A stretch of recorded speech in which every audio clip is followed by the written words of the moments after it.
So this is our second lunch and learn with the theme of the Gospel of Work. And there's sort of two objectives that we have.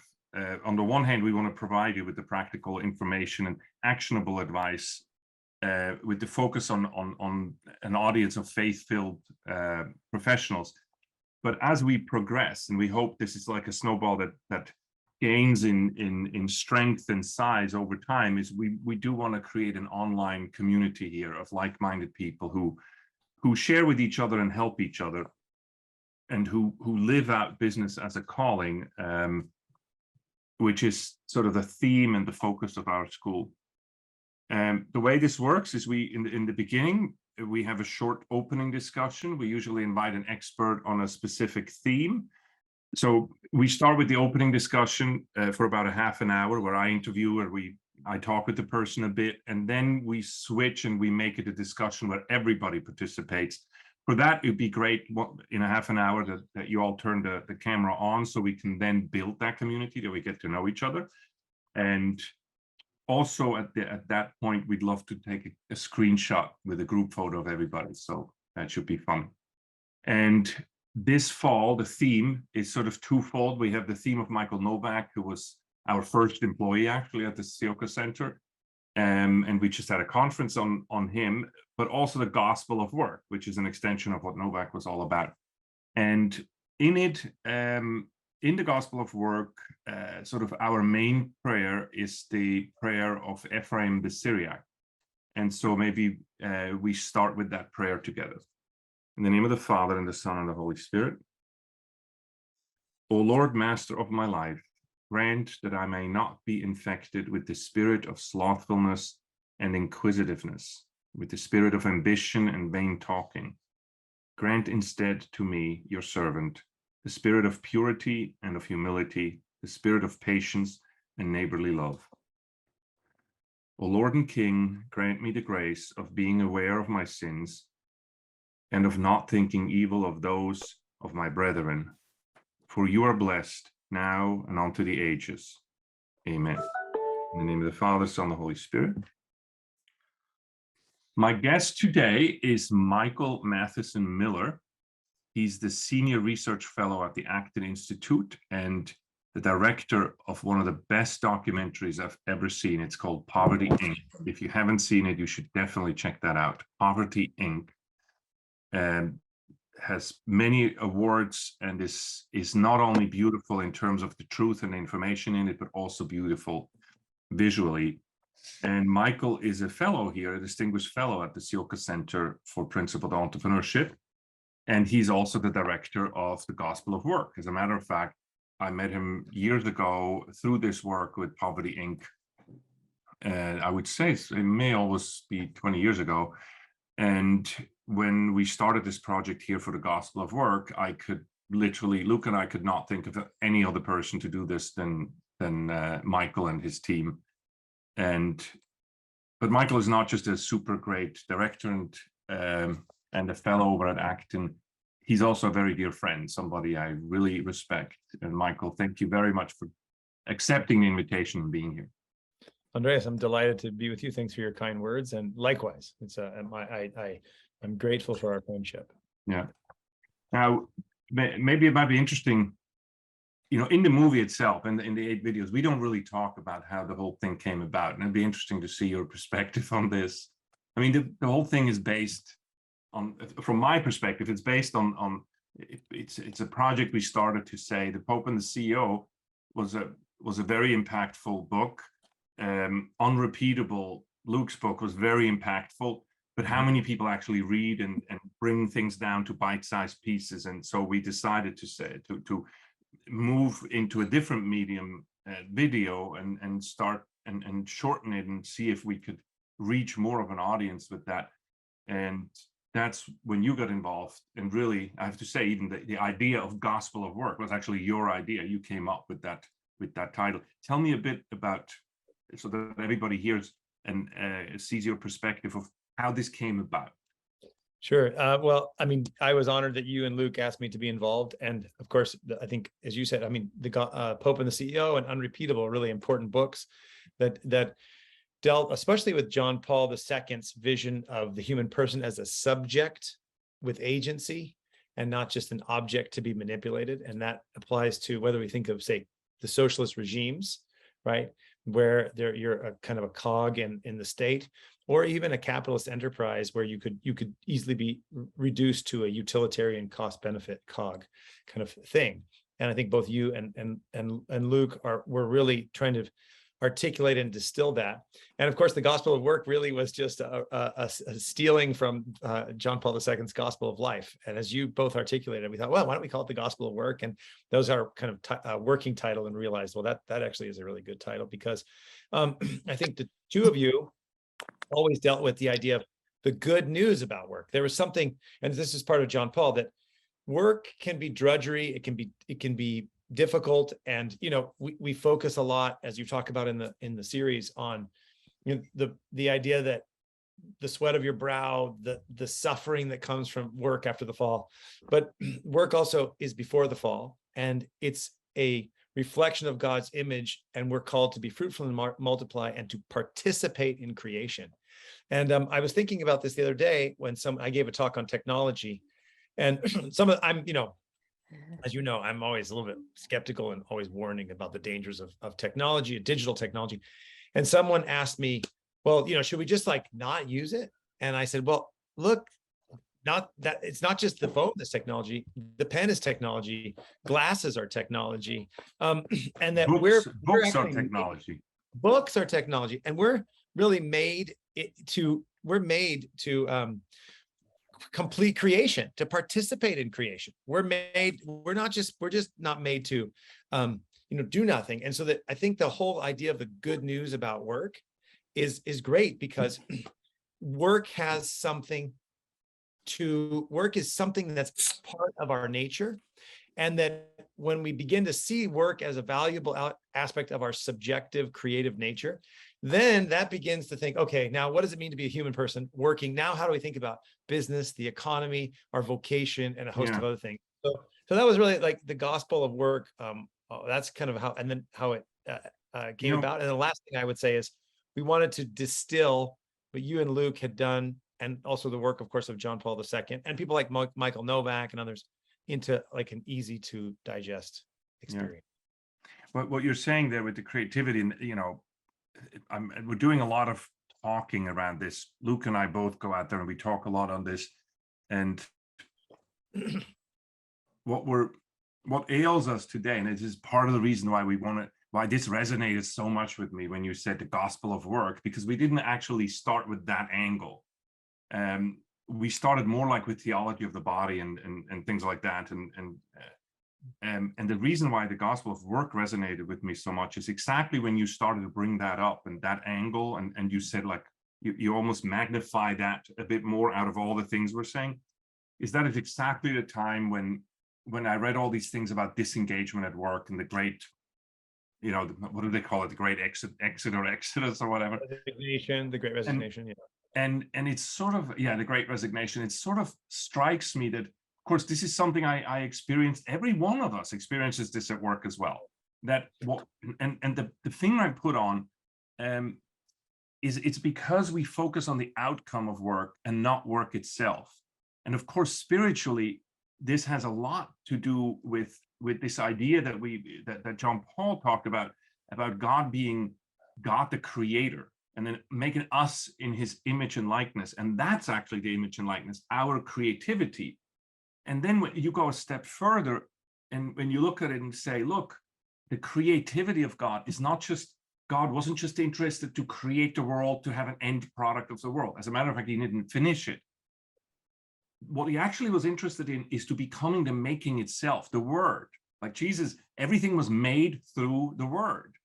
And so that our Redeemer is actually not just a part of the ultimate end of it, but the work itself.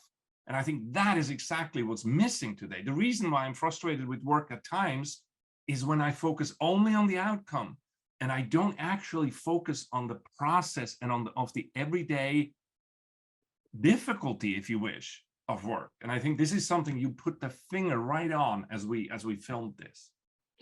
Yeah, I mean, I think it's hard, right? I mean, like all of us, we think, what, when you think of your life, I was thinking about this today, I have all these things to do. And I always make this mistake. I don't know if you do, and maybe like interesting to hear what Luke or other people on the call think. But like I sometimes will go and I'll say to myself, so we have a conference next week. So I get to both like pretend like I'm not advertising, but I'm going to advertise at the same time. It's just great. But we actually have a conference next week at the Acton Institute on poverty cure. And how many times I've said to myself, I can't wait till that conference is over. Right? I can't wait till it's done. And then, oh, I have to give a lecture in 2 weeks. Oh, I can't wait till I'm done with that. Oh, I've got to finish this project. I can't wait. And so like I've been challenging myself. I don't know how many times over the years, I can't wait until something's done. Instead of me saying, okay, this is going to be, and actually I like the things I'm doing. Right. And I still I can't wait till that's done. You're still outcome focused. It's right? so outcome focused that I just want it to be done. And I actually then miss the kind of excitement or the adventure of doing it. So just even not even in a spiritual sense. Now you bring it to a spiritual sense that, you made this point. We participate in creation. We also participate in redemption, right? And so St. Josemaria Escrivá talks about to sanctify the workplace through our work. And so part of everything is we complete creation. And then, of course, Jesus' sacrifice is perfect, right? But remember, the Bible says, make up what's lacking in the sufferings of Christ. So we're invited to become part of the redemption. And that's done not just through fasting and prayer, which is essential, but also through working well with other people, producing goods and services, and to get into the weeds, and to say, it's like the parent that gets up at 1 o'clock in the morning because the child feels sick or had a nightmare or something, and that's the last thing you want to do, and you do this because that's love is as JP2 says, is a decision, and you act on it, and that's love, right? When it's not when you feel all fulfilled and say this is great, and that's love. No, love is actually the decision that when you're doing something that is painful and difficult, and you decide for it. Well, with work, it's very much the same thing. Luke and I were just at an event, a really great event in Nashville, Tennessee, at Belmont University, and I'm sure Luke remembers that very well as well. There was a man there who gave a witness. Luke, he gave a witness about how his son died. Like there were 3 things that happened. Remember what they were?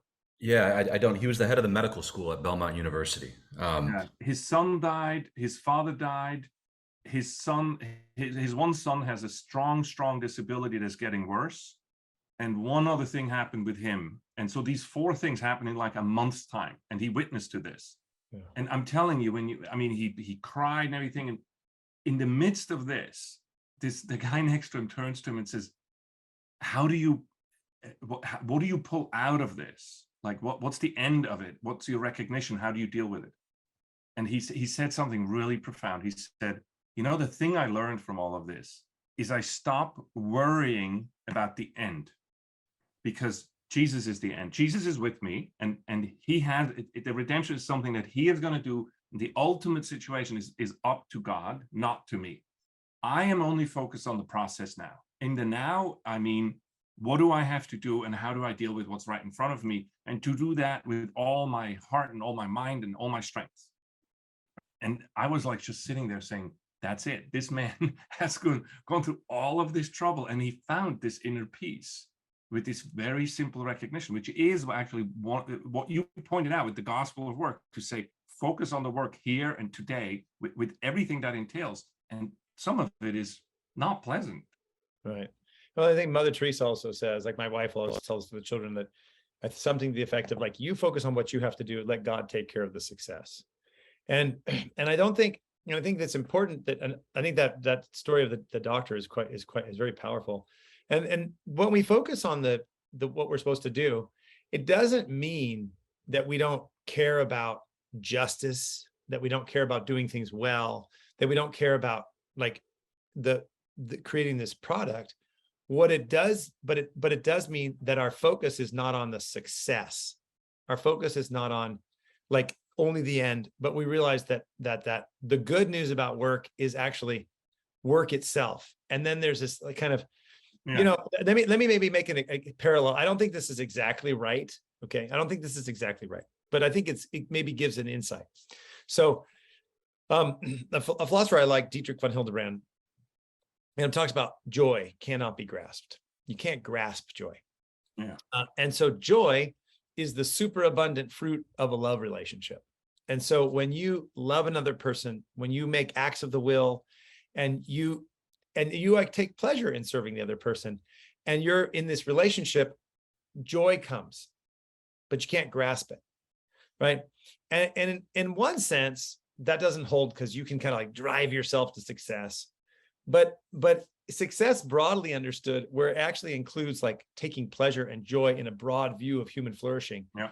is really like the superabundance of you're doing your day-to-day tasks. Because as you know, Aristotle on tells us, honor without virtue doesn't really satisfy. And so, you know, you could be kind of successful because you got lucky, or successful. I mean, you're always a little bit lucky, but you know, success. But when you take this joy, or sorry, this like value in doing the work, then that kind of success comes afterwards. So I don't know if that's very helpful, but you know what, this thing of in the moment, just from a practical perspective. Luke, sorry if I put you on the spot, but don't you have a friend who's a lawyer who can you just tell that story quickly? I think this may have the made note up on the wall story. Yeah, it made it into note, the Gospel of Work, didn't it? Yeah, the notes are on the side of his computer. Yeah, he's a very successful corporate attorney in Las Vegas who was giving a talk at my church one day while I was in the midst of putting a company through bankruptcy. And like, you know, did I just do all of that work for the last 18 months for nothing? So I was asking all these questions, right? I mean, the end, the outcome, of course, as an entrepreneur, you know, one of your goals is to make a profit, right? So let's just be clear.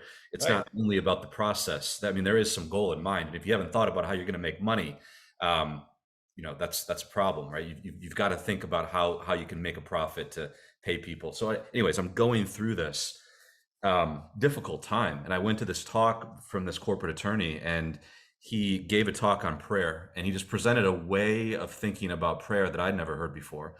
And it was a way of sanctifying his daily work in the moment. And he said, listen, Luke, I can be working on briefs, really kind of things that I consider boring, for 8, 9, 10, 12 hours a day. But I've found a way I have a little trick that I use to make that more meaningful, and to help me do it with love and with excellence. And the way that I do that is I write a list of my children's names. He has 6 kids. I write a list of my children's names, and I put it next to a picture literally taped to the side of my monitors on my desk. And I basically take an hour of each day, and I'll stop for 60 seconds. I'll offer up the next hour of my work to that child or somebody that asked him to pray for them. And very intentionally say, I'm going to do this with intention, with excellence, and with as much love as possible, with that person in mind. So 15 minutes later, you know, if he's getting, you know, if he wants to throw in the towel, he just calls that to mind again. And I just thought it was a very beautiful way of talking about sanctifying his work. And it's something that I've tried to integrate into my own life. Me too. I learned that from you. And I have notes on the. Speaking of learning from others, Michael, one of the things that inspired me, you told me years ago, I don't know how long ago, about how you deal with your employees. You actually don't think people work for you in that sense. Can you talk a bit about how you see the people who work with you, and how you know, the whole career thing and all that? Yeah, with the caveat that anyone who's worked for me and listening, you know, knows I don't do this very perfectly, to say the least. So the way I always try to approach it, and then I do want to talk about profit for a minute, if that's okay. But the way I try to approach it kind of struck me years ago, probably influenced by people like you and John Paul II, is that I actually tell people this, so it's not very pious. It's like, look, I have stewardship as your manager. I have stewardship over a small part of your life. Like, you have this whole life, right? Right now, your family, your wife, your family, your children, your goals, your spiritual life, your friends, etc. And I have a little part of it, which is your work. Now, work takes up a big area, but it's still not the whole of your life. And in that, I have stewardship. And so my goal is like, I want to help you flourish, to be as successful as you possibly can. So we have things that we need to get done together, right? So there's obviously like there, I always say you're going to do things that you hate to do, just like everybody has to do things we hate to do. But the goal is that in this part of your life, I can have stewardship so that I can help you flourish, and that some of the things you learn will transfer in other parts of your life. And that at the end of this, say 2, 3, 4, 5-year process, you will go to your next thing, and that you're going to say, that was a fantastic experience. Okay, maybe 20% of my job was the worst and I hated it. And sometimes we had struggles and sometimes this, but that was a great experience because I grew as a person, as a man, as a woman, as a worker, as a professional. And the goal is not like, the goal is that we create this, in simple terms, a very win-win situation where if that's happening, I'm going to, as an employee, and I don't do this for just cost benefit, but if we're in that relationship, the person's going to work hard to accomplish. I'm going to work hard. We're going to, and then we, in a sense, create the ability for that person to go on to the next job. And I also think going on to the next job is a big deal. Like, you should leave working for me and go to your next thing to become better and work for somebody else. Like, let's say you go from working from me to working from Luke.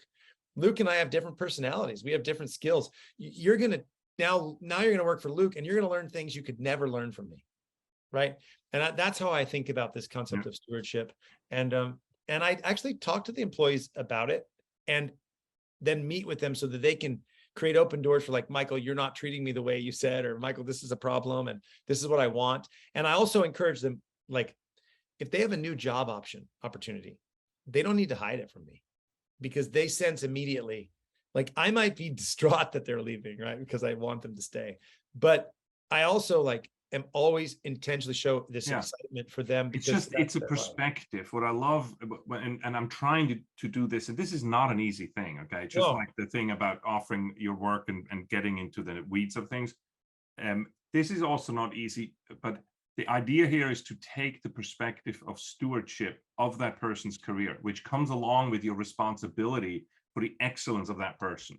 Right. And excellence is not the cost-benefit analysis of what this does for you. It's the excellence, in a way, how does that person glorify God through their career? And you're a part steward of this. This changes the perspective of how you're dealing with them. And it's just, I find it has added color to how I'm dealing with people that I work with that it wasn't there before. It really helped. Well, and the other thing is, I found this helped me too. So I'm glad that you say that helped. The other thing, it makes it much easier to critique people, because the whole critique is all constructive. So they're already like, like, we've all had the experience. Some of you're working for somebody and they're like, how come you did that? And you almost get negative. Like, defensive. Yeah. Like, what's going on? Yeah. And like, let's be honest, like, we've all made this mistake and we've had it done to us, where the critique is almost like hostile. Like, what?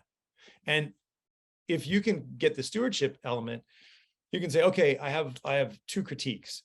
Here's my critique. I need to always say something positive too. Here's what's positive. Here's my 2 critiques. And I think both from the perspective, say, of you, the manager, and from the employee, their sense is, he's not out to get me or prove me wrong. He's critiquing me because we need to solve a problem so I can be better. Yeah.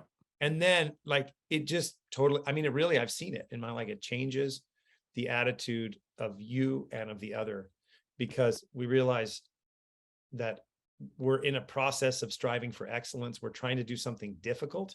We're going to make mistakes. And we have this incremental learning. I learned from this guy who, it's like a combination of people. One of them was, what was the guy's name? He was the Bobby Fischer guy. He's the guy. Searching for Bobby Fischer? The chess guy? Yeah, but Josh Waitkin was his name. Josh Waitkin. He's the character that the Searching for Bobby Fischer movie's about. And he was a chess champion, and then he became like a Tai Chi push hands champion. And I was trained as a philosopher and taught philosophy. So, I can be like about the negative parts of the philosophy book, and I can tell you all the problems. And so, there's some philosophical weakness in this book, but what I thought was really interesting is he talked about this concept of incremental learning and versus what he called identity learning. And so the identity learner, and I think all of us have part identity learner and all of us have part incremental. The identity learner is like, I'm just not very good at that, or I'm really good at this. And both of those things are a problem. This is what Waitkin mentioned. I can give you the name of the book. I think it's The Art of Learning or something. But I combined this with stewardship, and it was super helpful to me. So I'll try to do it pretty quickly, but let me give some examples. So you start playing an instrument, and you're not very good at it. And some people naturally just pick it up, right? They just like, okay. Or sports, you start like there's a bell curve, right? And you start here on the bell curve, and other people start out here on the bell curve. So you have a problem on both sides. This guy or lady says, I'm not very good. This one, I'm good.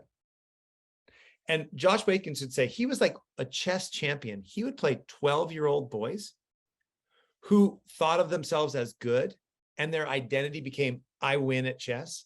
They would not play him because they couldn't lose. It would destroy their identity. They couldn't have it. He couldn't have it. And he said, you'll never make it. He could tell. Where these guys over here were like, I got to keep working. I'll try. So I see this in sports a lot. And there's another book I like by David Epstein called Range, which deals with some of these things. Like I'll see like basketball players, and they were really good in 5th and 6th grade. And then everybody regresses to the mean. Yeah. Really hard for them to say, well, I'm not good anymore. Now I got to work hard. These guys start out, it's really hard. I'm no good. And then they regress to the mean, and they think, hey, I'm getting better. So they go on this way. So back to the incremental point is, so I have a lot of children, as you know, and some of my children say, I'm not good at the violin. And I say, you're not even good enough to be not good at the violin. You're just learning the violin, right? And when we start to think of, instead of I'm good, I'm bad, I'm this, I'm that, and obviously we need to think about strengths and weaknesses. We don't spend all your time doing things whatever. But it's multiple. It's not one. There's no theory of everything, right? But you combine stewardship with strengths and this sense of we're in incremental learning, and we're going to get a little better all the time. Exactly. It's the weeds. It's the focus on the moment. That's what this is all about. Yeah. And so anyway, so I find that those things also open up just a freedom to fail, and a freedom to succeed, and a freedom to look at the situation and say, okay, what did we really do well? Yeah. Where did I fail? Okay, I totally blew this. Here's what I could do better next time. And it just opens up a whole way of then getting into that moment and seeking for excellence. This is really good. Grant here is talking. Grant, do you mind if I call you out and you just tell us a bit what you mean by permission to fail? Oh, good, Grant. I said something similar too. I want to hear. No, it's funny because you said it right afterwards. Sorry, the camera's blocked. No, I didn't want to say like permission to fail, because we shouldn't be resigned to it. But like you're saying, there's a freedom not to be obsessed over this. Like, what's this benchmark I'm trying to hit? Yeah. Like, yeah, you have KPIs and stuff, but at the end of the day, like the bar should be infinite, like for either person you're talking about. Right. The person who's struggling to learn, or the person who just has gifts, right? They should both move forward. It's very true. And we see this actually in class a lot. The class that Luke and Rebecca and I teach, we actually make every student start a business. And one of the things, there's two insights here on entrepreneurship. On the one hand, is there are students who are just waiting to be given the permission to start this, to say, this is not binary. Success here doesn't mean your business takes off. Success here means you really trying and playing with this. And I'm telling you, there's people who just take off. Like once you give them the permission to try, you see, and what I mean, and I think that's what you're talking about, Grant, is it's not just saying, oh, here's the bar and you jump over it. No, it's you get to play, right? You're on it. And so it's not permission to fail, it's permission to try, right? Yeah, I'm kind of at that point myself. Just as an example about writing music, I realized it's like, okay, it's not, is this going to be something someone else thinks is good, or that it gets, published somewhere or sold somewhere? It's, am I willing to take the chance to do it? And once I had that person recently, that group of people kind of encouraging me just to start taking steps for the sake of growing, it's like, oh, like this isn't as big and scary and I'm not afraid of failing. I'm just on a journey now, and it's a good one. Yeah. But it's hard to get there. Exactly. And that's the other insight I see with students, that if you get in and you're good at it right away, you actually do not develop grit. One of the things that I always tell my son, the reason why I'm successful in entrepreneurship is because I sucked at school. I failed so many times that if I wouldn't be a person who's willing to try, I would have quit a long time ago. I'm never the best at anything I do, but I'm the last to quit. And in a way, that's what you mean with the bell curve, right? To get to the point, if you start at the far end of the bell curve, you actually have the momentum to go to overcome it, because you identify as a learner, because you don't have the image of yourself as, well, I know it, or I have, I can do Your this. fear, your identity is a learner. And I think this is so this concept of incremental learning. So I'm on the board of a classical Catholic school that's grown from, it was shut, kind of basically be shut down. There were 60 students, there's now 400. And it's hard. And I say at every board meeting, I think everyone I try to, it's like, we're trying to do something really hard. We're trying to exit, build a new thing. We're going to fail. We're going to have trial and error. And I think this idea, and like you see it, sports are a great analogy for it, because you see the boy or girl who was just great when they were in 6th grade. Yeah. And by the time they're in 10th, they're just average and they're frustrated, but they actually have skills. They just need to, they can get back there. And it's hard for them sometimes. So I think the other thing, can I say, the other thing I'd like to say is just because Luke brought something up, and this is a little bit of a change of direction. So feel free to stop me here, but I do think we need to talk about profit and the idea of justice, and that I think, Luke, in a sense, everything is a corrective, right? We tend to think in like, oh, here's my, narrative or my theory of everything that explains everything. But I think one thing that we try to do in the gospel of work, and that both of you do in your writing and your teaching, is we're looking at a lot of different things. And sometimes we can overcorrect, like we can focus so much on success, we miss the value. Other times we can think, like Luke said, you got to have goals, right? And Grant said, you got to have your, your performance indicators, and you got to make a profit. And, one of our mutual friends, Nathan Bond, who's the president of Rifles, or was the founder of Rifle Paper. He years ago told me he was meeting with all these entrepreneurs, like very successful. And he had to convince them, like, no, it's okay to make a profit, because they thought almost like, well, profit's not good. I don't want to be greedy. And I think a lot of that comes from, one, not understanding the social value of profit. Two, a correct awareness that greed destroys you. And so you do need to be careful. And I think, but also just thinking like the importance of what justice is, what commutative justice is, and distributive justice. I mean, these are kind of, philosophical, theological terms from the Catholic tradition, but I think they really matter, because if you get these things kind of right, then you're in this tension of order, like Luke pointed out. You got to make a profit, but you also have got the good news about work, and that success is not, you could actually be a success without in a company that maybe doesn't make it.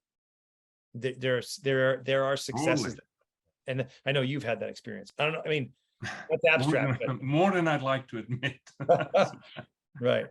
I mean, maybe we could make a distinction between value creation and value capture, right? I mean, like the airlines have created a lot of value for humanity, air travel, transportation, but they've been able to capture almost none of it, right? But it doesn't mean that they're not creating some kind of human. Why don't you explain that a little bit? Well, I mean, so let me give you an example. I was at a conference not very long ago, and a guy said a sweeping statement that I thought was overly simplistic. He said, if you don't create a profit, you're not an entrepreneur. If you don't want to create a profit, you're not an entrepreneur. And I said, listen, in a place where I spent a lot of time, Holland, Michigan, there's not a single decent Italian restaurant. In fact, there's not an Italian restaurant at all, which is a travesty for West Michigan and for the people of Holland, Michigan. But there is known as Nada. There is known as Nada, which is very close. So I said, if my wife, who is in food and worked in the restaurant industry, if she and I wanted to start one of the best Italian restaurants in the state of Michigan, in that community, brought people together, gave them this wonderful meal, and I was happy with breaking even, maybe making a little bit of profit, would I not be creating some kind of value? some kind of cultural, just some kind of value for the people in Holland, Michigan. I said, would you say that I'm not an entrepreneur? He said, no, that means you're not an entrepreneur. I said, well, would you say that I'm a small business owner? How do you differentiate those things? So we had this long back and forth. And I think that, so I would say, yeah, I'm creating a lot of value. If I pull that off, I actually am creating a lot of value. I've just decided that I'm okay with not capturing a lot of that value in my bank account in financial terms. That's one way to think about it. Grant, that's you writing songs in the beginning, right? and so I think it's very important. Maybe. It's very important to make that distinction. And it's also, you know, when we talk about making a profit in our classes, we say that financial profit is, of course, only one dimension of that. There is emotional, spiritual, there's all kinds of profit that comes out of companies. And we should get better at being intentional about creating those. And so what Luke would create up in Michigan with that restaurant is a lot of, you know, spiritual and psychological and physical profit because of the joy that he would bring there. So it's different ways of measuring the same thing. Michael, just if somebody has a question, I'd love to engage you on this. But I know, Michael, you have some very interesting things to say that about justice and about, you know, that come along with profit. And like we do create a profit, and then people talk about now we have to give back because we created a profit, and that this is a matter of justice. And the Catholic Church has a lot of it talks a lot in the social teaching about justice. And can you? And I'm afraid that the more I learn about it, the more I think people actually have it wrong in what they understand the church teach. Can you talk a bit about this justice in the different forms of that as it pertains to companies? Sure. I'll do it. I mean, it's obviously complex, but we can do it like a basic outline. So, I mean, so first of all, of course, the big question is what's justice, right? And so some people say, well, justice is rewarding your friends and punishing your enemies, right? Other people say justice is the right of the stronger. That's Plato's bad guy, you know, Thrasymachus in the Republic. And so, but the traditional classical and Catholic definition of justice is to give one what's due to them, right? So first of all, justice is giving one what's due, and then justice is an act, right? It's a virtue. It's a habit of excellence. Not an outcome. It's an act. Yeah, it's an act. So it's a virtue. It's an action. And so what the church does, though, to help us understand things is that and Thomas Aquinas, the Catechism, they break down justice into different kinds. So there's legal justice and what's called commutative justice and distributive justice. But let's focus on the last two. So commutative justice. Commutative justice, I remember like, what in the world does that even mean, right? Commutative justice. Well, it just means the justice of exchange. And the Catechism actually says that commutative justice is the foundation of justice. So the justice of exchange is I give you something, you give me something back in a just exchange. So you have an iPhone, I'll pay you $500 for your iPhone. You say yes, we make the deal, I get the iPhone. Okay. And so an exchange has happened. That an equal exchange has happened doesn't mean that there's no profit, right? Because and we've done the Acton Institute, we've done this project on good society, on entrepreneurship and profit, that part of what this goes to value creation. If I produce this thing for you, for these glasses, okay, and you say, you know, and it cost me $100 to produce them, but they're worth to you in the market, right? And you know, basically market value, which even the late scholastic theologians talk about as common estimation. $150, and you're willing to pay me $150, and I sell you these glasses for $150. And still a justice exchange has taken place. Now, we could violate commutative justice by me lying about these, making them terrible, et cetera, or me forcing you to buy them, threatening you. I could also take advantage of you, right? They really should be about 100, but I know that you're in absolute dire need, and you know, if you don't do this, your family's going to starve. Okay, I could take advantage of you, right? So there are violations of commutative justice, but commutative justice is the justice of exchange. And there's a whole realm for commutative justice. Most of our life is really commutative justice, right? I buy things, sell things, et cetera. And that's what wages are, and selling your labor, as it were. That doesn't mean you're making yourself into a thing. It just means that's how it takes place. The other side is distributive justice. And that's giving to each according to what they need, right? And so what happens oftentimes is that we confuse the two of them. So I think it's Gary Becker and a priest friend of mine makes this note. Gary Becker said, some children are Cadillacs and some are Chevrolets, and you need to invest in the Cadillacs and not the Chevrolets. Now, I have two reactions to that. Number one, based on what we talked about on bell curves, you might be missing a Rolls Royce. Yeah. So you got to be careful. But number two, that's just dumb.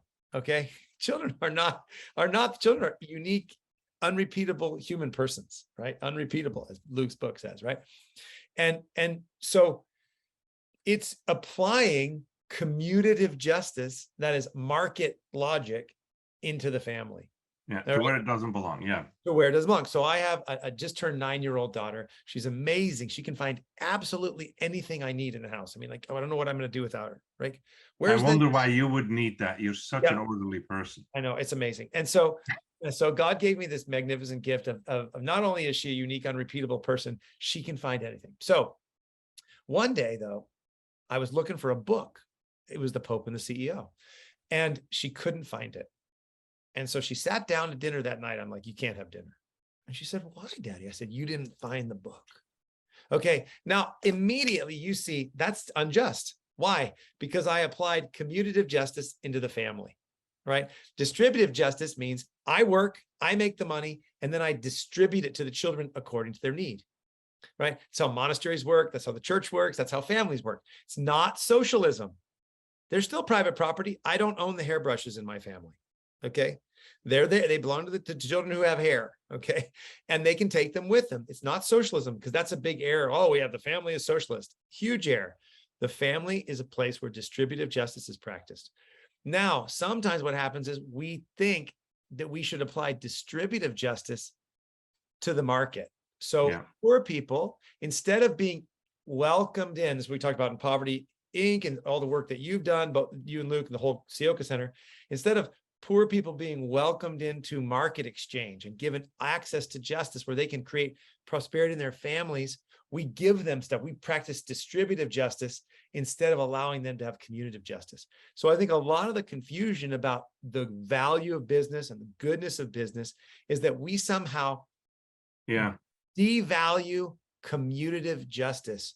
And we think distributive justice is the best. And it's not. It's just two kinds of justice. That's where this giving back idea comes from. Sure. And look, I'm all for sharing profits, but it's not as a matter of justice, it's a matter of charity and responsibility. But we often are being faced with this as an issue of justice. And I think we do ourselves and everybody in the church a favor to explain this better, these two forms of justice, and where one applies and where the other applies. That's what we do with the, I forget in which version of, in which section it is, the culture of calculation and things like that. Luke, do you have a comment on this, Luke? No, I was just going to ask Mike, I mean, since we talked about those two, maybe to say one thing about the third form, like legal contributive justice, just one example, just so we have all three. So legal, I mean, this would be rule of law, for example, right? So rule of law is essential. And that means, so St. Thomas says, like, law needs to be promulgated. It needs to apply to everyone. It can't be retroactive, right? So that legal justice would be a framework in which you operate. And then it's important, by the way, I didn't say this, so I want to say it because I don't want to forget it. The state has distributive justice rules too. So let's say, for example, Luke and Andreas, a tornado comes through your town. Andreas' house is destroyed. Luke's house is minorly, has a couple minor damage. And then the state comes in and helps people who've been destroyed. The state's going to give more money to you, Andreas, to rebuild your house than to Luke. Why? Because you need it more. That's distributive justice. So this Joseph Pieper explains it really well in his book, The Four Cardinal Virtues. Yeah. But legal justice is also, this is where, for example, rule of law applies, right? So you don't get special permission because, everybody over 6'6" gets, a special permission. How it should be. Right, exactly. And everybody under doesn't, because, the president happens to be over 6'6". And so it's, just arbitrary favoring. Okay. But there could be distributive justice based on needs. So like, for example, everyone over 6'6" gets to go through this door and everybody under has to go through it, whatever, I'm making kind of jokes here about it. But the point is that to get these categories of justice right and to understand them, I think really makes a difference in how we understand the role of business, the market, family, the state, and then I think clears up a lot of confusion. And Yeah. it also makes real, oh, good. Like commutative justice is one of the ways that human beings flourish. Yeah. Thank you, Michael. Could I, just before we move on and talk about something else, can I just ask, I'd love to do our screenshot, our group shot. And if Kate, if you, I presume you're going to take the shot so I don't have to do anything? Yes. So anybody who's comfortable doing so, please turn on your video. So, and position yourself well, the good side of your face. And let's take a screenshot. Should we all wave? Tell me when it's done.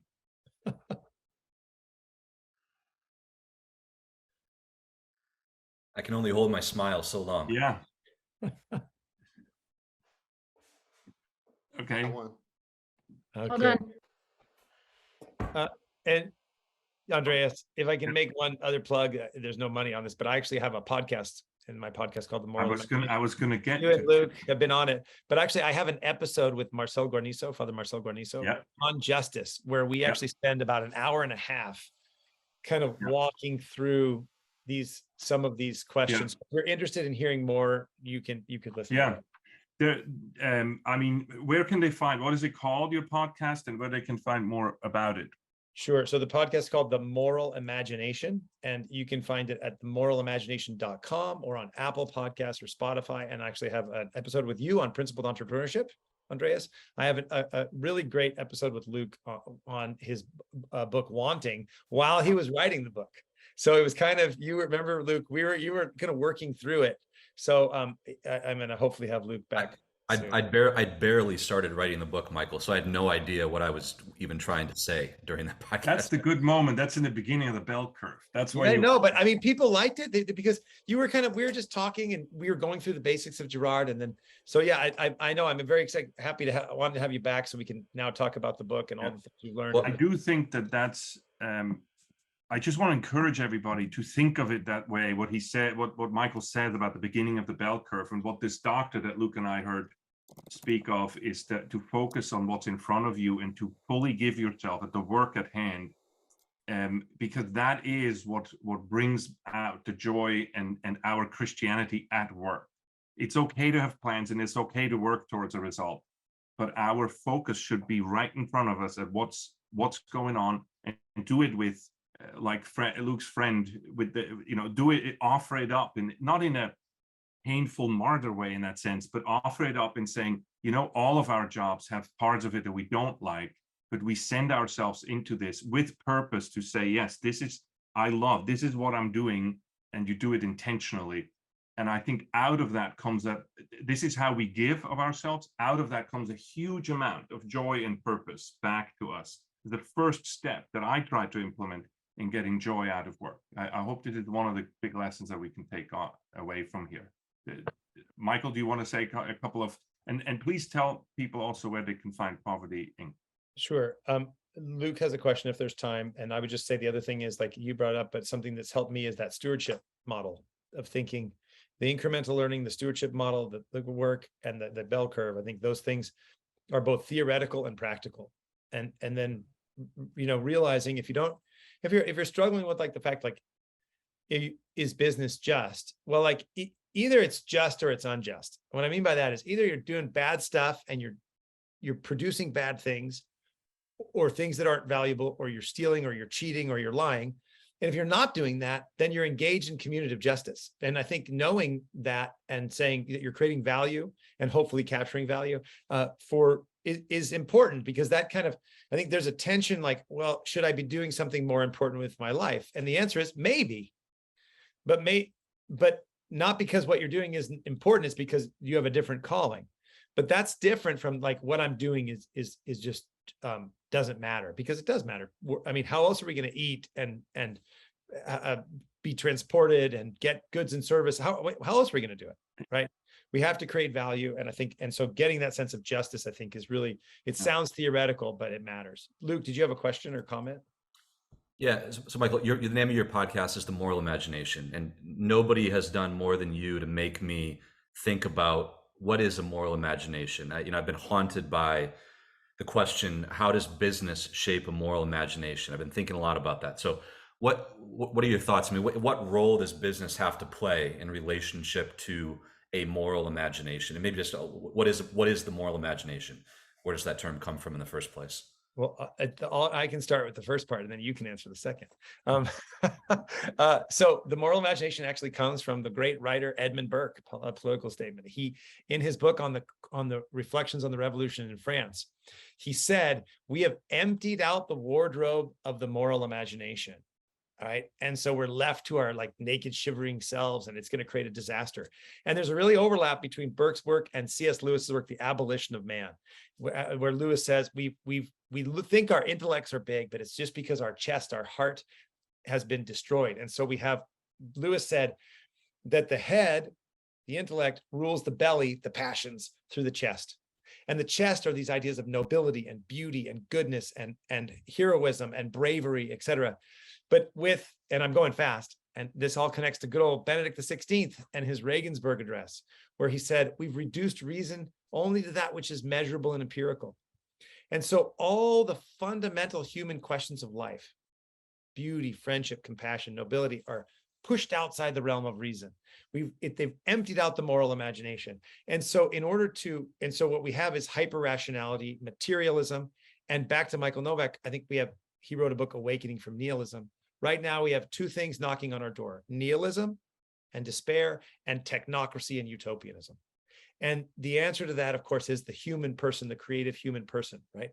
So the moral imagination is really shaped. It shapes how we see the world and the deepest questions of meaning. And I actually have a talk. I put it on the podcast. I have a talk that I gave where I have like 15 things you can do. So one of them is read good stories, detox from bad, music and television and movies, resensitize ourselves to evil. Little things like go outside, cultivate silence, rehabilitate this idea of reason and the emotions, right? So I think there's a lot we can do, but I think the business, and I'll say this quickly, Luke, because I know we're at time, but I'd like to hear what you think. I mean, business can shape the moral imagination badly if we fall into a hyper-utilitarian mindset and we begin to see our whole world as a cost-benefit analysis. Yeah. Business can shape the world negatively if we're so goal-focused, we miss the process, like we've been talking about. Business can shape the moral imagination, I think, negatively if we identify consumption with success, right? And that's not just business. I mean, but business can contribute to that. Or it can positively affect the moral imagination if you think about working together, creating value, serving other people, all the things you talk about in principled entrepreneurship, and that how we it's not just a single element, but if we understand nobility and heroism and generosity, and we understand the value of justice and the value of telling the truth and the value of standing up for someone, even when it's unpopular, and we can bring that into business and practice that, we can cultivate those things. I mean, that's a very simple answer to that answer. What do you think, Luke? I'd like to know what you think about the moral imagination in business. In 3 minutes, Two. Two. Let's make it two. Well, no, that was great, Michael. Thank you. I just, it seems to me that just as the law has instructive value, right? If there are things that are legal, and it shapes the way that people perceive the act from a moral perspective. Right. And in some analogous way, a business proposes desires to people, it generates desires, it helps shape desires. So, and it can do that in good ways and it can do that in bad ways. So a super easy example is you have an entire industry like the pornography industry, right? That is generating desires, distorting desires, and there's a lot of money to be made in that industry. And practicing injustice. And practicing injustice, right? So that's one of the easiest examples to pick of an entire industry that is somehow affecting or shaping the moral imagination of hundreds of millions of people. Yeah. And on the flip side, so I just wonder how many people in business, how many entrepreneurs actually think of themselves as having some responsibility for the way that they generate or shape or direct the desires of other people. And there are some things that are kind of neutral, right? Like I don't know, I think like a piece of food, like you make there are some things that are relatively neutral. And then there are other goods and services that I think fall into things that are illicit, morally good, morally bad, things that shape the imagination in different ways. So there's a whole, we could dedicate a lot more time to that. But I just think that your podcast, I think, was the first time that I made the connection that what I do actually is contributing to my own moral imagination and the moral imagination of other people. Yeah, I think thank you for that. And I think it's, like in a sense, there's a lot of responsibility in advertising. How you think of the ads you see that distort and give a negative view, and then the other ads that you see that in a sense inspire you to more than simply consumption. And I think social media, like this shapes the moral imagination. I've written about this in the little book Digital Contagion.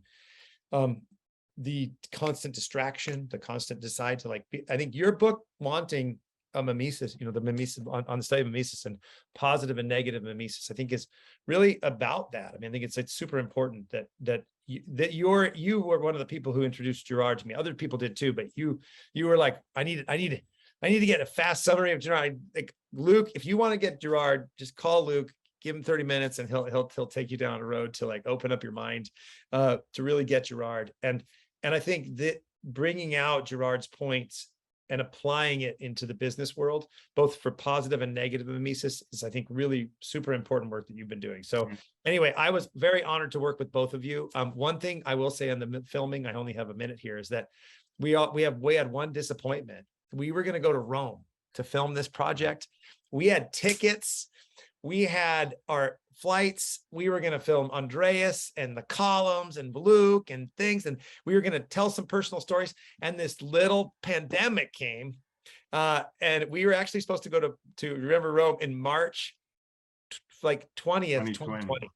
And the world shut down right before we went. So the one sadness I have with this is that we didn't get to have a lot of live footage in Rome. But it was really an honor to work with both of you, and I learned a lot. And sometimes the last thing I'll say is when you're making a film, you're directing film, you're kind of like, yeah, okay, whatever. You're just focused on the technical elements. So many times me and my colleagues were really impressed as we hear you, Andreas and Luke and other people that you brought on kind of talking, and we're like, wow, it really affected me and Simon and Tom and our whole team. So thank you very much for that. I admire what you do, Michael, and it's a great pleasure to work with you. You're a true master of storytelling and of filming. One can see, I can just see it. We were at this conference and they showed a short movie. I knew you made this because you can tell by the signature of beauty and content. The Kazuko film. Yeah, that was fun. Yeah. So thank you very much. Thank you for being here. Now, everybody on the call here, we're doing this hoping to attract you and do more for you. You're an integral part of this. So please, everybody on the call, tell us what you think. We would love to do this more customized for you. If you think, I want to hear more about this, I want to hear more about that, I'd like it, the constraint is that I'd like to have this be practical. So when you're at work, when you're trying to make a career decision, all of these kinds of things, tell us. I'll find the experts to speak on this, and afterwards open it up that everybody can ask questions. We call this lifelong learning. A lot of things when you went to school, you learned there, but I don't know a third of what I learned in school anymore. Yet some of this I need right now. Well, if you have things like this, tell us. We will put on a lunch and learn on that topic, because if you have that need and that idea, 1,000 other people are going to have the same thing. Eventually, this should be self-driving in a sense that you keep telling us what issues you want us to cover, and we will find the experts to talk about it for a half hour and you to ask individual personal questions for a half an hour. And this becomes sort of our tribe, our community, where we can discuss these things together. We are planning, Luke, go ahead. I think you were about to say what I was going to say. So go ahead. We do have the next one planned for November 18th. For the time being, we're sort of making assumptions and we sort of feed you what we think is interesting.